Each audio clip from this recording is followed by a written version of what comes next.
Welcome to study channel. मेरा नाम है मोहम्मद कैसर। केवीएस 2022 के फॉर्म भरे जा रहे हैं दोस्तों। लास्ट डेट है 26 दिसंबर 2022। अब ज़्यादा समय है नहीं, जितना जल्दी हो सके फॉर्म भर लीजिए। अब काफ़ी छात्रों को डाउट आ रहा है यहाँ पर, ये जो 3 ऑप्शन हैं, कहाँ पर यस करना है, कहाँ पर नो करना है, ये आपको यहाँ पर जानकारी दी जाएगी। कहाँ पर आप नो नहीं कर सकते, कहाँ पर आप यस नहीं कर सकते, ये चीज़ आप समझ लीजिए। और काफ़ी छात्रों को यहाँ पर डाउट हो रही है, काफ़ी छात्रों ने यहाँ पर गलती भी कर दी है। तो वीडियो में लास्ट तक बने रहें, आपको सारी जानकारी दी जाएगी बिल्कुल डिटेल में। लेकिन आगे बढ़ने से पहले एक जरूरी सूचना। आज हम बात करेंगे केवीएस पीआरटी की इस बेस्ट बुक के बारे में जो चक्षु प्रकाशन की है। यहाँ पर दोस्तों प्राथमिक शिक्षक भर्ती की परीक्षा में पूछे जाने वाले सभी टॉपिक कवर किए गए हैं। यह एक स्टडी गाइड बुक है, लेकिन यहाँ पर आपको 2000 से अधिक बहुविकल्पी प्रश्न भी देखने को मिलेंगे। बिल्कुल लेटेस्ट पैटर्न के आधार पर इस पुस्तक को तैयार किया गया है। बिल्कुल नया सिलेबस ये गाइड कवर करता है। यदि आपको ये किताब खरीदनी है मार्केट से तो वहाँ पर ये आसानी से अवेलेबल हो जाता है, और यदि आपको ये किताब ऑनलाइन लेनी है तो डिस्क्रिप्शन बॉक्स में डिटेल्स दी गई हैं। तो ये है दोस्तों केवीएस 2022 का फॉर्म। फिलहाल मैंने यहाँ पर पोस्ट सेलेक्ट किया है प्राइमरी का। यदि आप यहाँ पर टीजीटी भी सेलेक्ट करते हैं तो ऑप्शन में कोई भी चेंज नहीं होगा, तो सारी चीज़ें एज इट इज़ ही रहेंगी। तो चीज़ों को हम लोग समझ लेते हैं। टीजीटी, पीजीटी और पीआरटी के लिए आपको कहाँ पर यस करना है, कहाँ पर नो करना है। सबसे पहली चीज़ दोस्तों, जो यहाँ पर पहला वाला ऑप्शन है, यहाँ पर लिखा गया है proficiency in teaching in Hindi and English medium. यहाँ पर आपको हर हाल में यस करना ही होगा। यदि आप यहाँ पर नो करते हैं तो आप फॉर्म नहीं भर सकते, क्योंकि ये इसेंशियल क्वालिफिकेशन है। आपको हिंदी और अंग्रेजी दोनों भाषा में पढ़ाना आता हो, आप बिल्कुल प्रोफिशिएंट हो, आप निपुण हो हिंदी और अंग्रेजी भाषा में पढ़ाने में। तो यहाँ पर तो आप नो कर ही नहीं सकते दोस्तों, आपको यस हर हाल में करना ही होगा। मैं आपको दिखा देता हूं, जैसे कि पीजीटी के लिए आप देख सकते हैं एसेंशियल क्वालिफिकेशन। यहां पर देखिए सी में लिखा गया है proficiency in teaching in Hindi and English medium. ये जो आप देख रहे हैं ये एसेंशियल क्वालिफिकेशन है। देखिए ए यहाँ पर एसेंशियल है, उसके बाद बीएड एसेंशियल है, और सी में teaching in Hindi and English medium. तो हिंदी और अंग्रेजी में पढ़ाना बिल्कुल कंपलसरी है।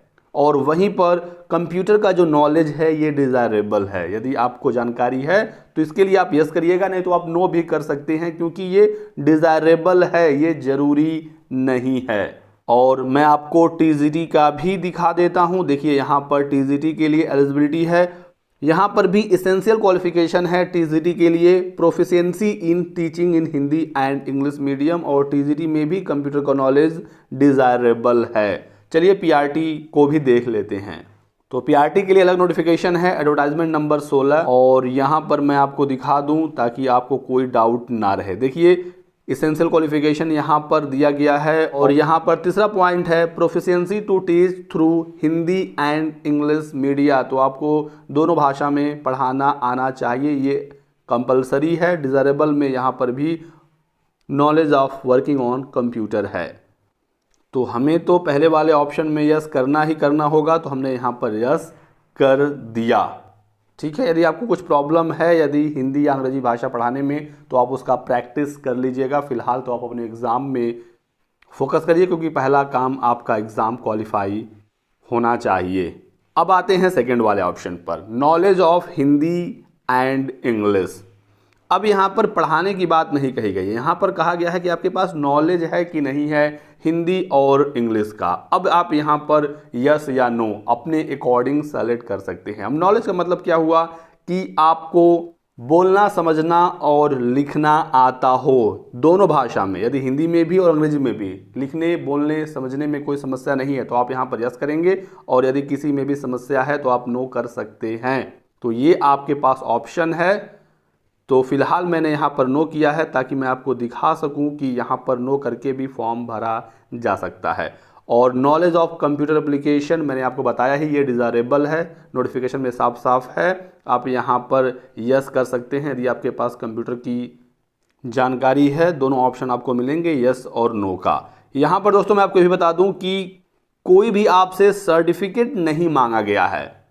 सिंपल आपको कंप्यूटर चलाने की जानकारी होनी चाहिए। यदि आप यूज़ करते हैं कंप्यूटर तो आप यहाँ पर यस कर सकते हैं, कोई भी समस्या नहीं है। जिनको सर्टिफिकेट मांगना होता तो यहीं पर ये साफ साफ उस सर्टिफिकेट के बारे में कहते आपके पास CCC है या नहीं है, या O लेवल या कुछ भी सर्टिफिकेट उन्हें मांगना होता तो वो डायरेक्ट सर्टिफिकेट मांगते। यहाँ पर सिंपली है कि कंप्यूटर एप्लीकेशन का नॉलेज है कि नहीं है, तो है तो यस करिएगा, नहीं तो नो करिएगा। और ये जो आप देख रहे हैं कि पहले में मैंने यस किया, यहाँ पर दोनों जगह मैंने नो किया, मैं इस कंडीशन में फॉर्म फिल कर सकता हूँ। मैं आपको दिखा भी देता हूँ ये वाला कैप्चा कोड यहाँ पर डालकर। तो मैं यहाँ पर सेव एंड नेक्स्ट पर क्लिक करता हूँ और देख सकते हैं दोस्तों हमारी डिटेल्स यहाँ पर सेव हो गई हैं। वहीं पर यदि आप यहाँ पर नो क्लिक कर देते हैं तो आप फॉर्म ही नहीं भर पाएंगे। मैं आपको यहाँ पर दिखा देता हूँ। यदि पहले वाले ऑप्शन में आपने नो कर दिया और उसके बाद फिर आपने यहाँ पर सेव एंड नेक्स्ट किया तो देखिए इस तरह का एरर मैसेज आ जाएगा कि आप एलिजिबल ही नहीं हैं। तो बात को आप समझ रहे होंगे। और मैं आपको एक और कंडीशन दिखा दूं, पहले वाले में आप नो कर दीजिए, दोनों में यस कर दीजिए, तब भी आप फॉर्म नहीं भर पाएंगे। और सेव एंड नेक्स्ट पर क्लिक करते हैं तो हमारा फॉर्म आगे नहीं बढ़ेगा, क्योंकि पहला वाला हमारा यहाँ पर यस होना चाहिए। तो चीज़ें आप बिल्कुल क्लियर समझ गए होंगे। बात मैंने यहाँ पर की है TGT PGT और PRT की, क्योंकि यहाँ पर बहुत सारे अलग अलग पद हैं। कुछ पदों के लिए कंप्यूटर का नॉलेज कंपलसरी भी हो सकता है, जैसे कि फाइनेंस ऑफिसर में देखिए एसेंशियल क्वालिफिकेशन है कंप्यूटर का नॉलेज। तो आप जिस पद के लिए आवेदन करना चाहते हैं उसकी एलिजिबिलिटी चेक कर लीजिएगा। तो ये रहा दोस्तों आज की वीडियो में कुछ बहुत ही महत्वपूर्ण अपडेट। वीडियो को लाइक और चैनल को सब्सक्राइब कर दीजिएगा दोस्तों, ताकि आपको इसी प्रकार की सभी लेटेस्ट और ऑथेंटिक इन्फॉर्मेशन मिलती रहे। Thanks for watching.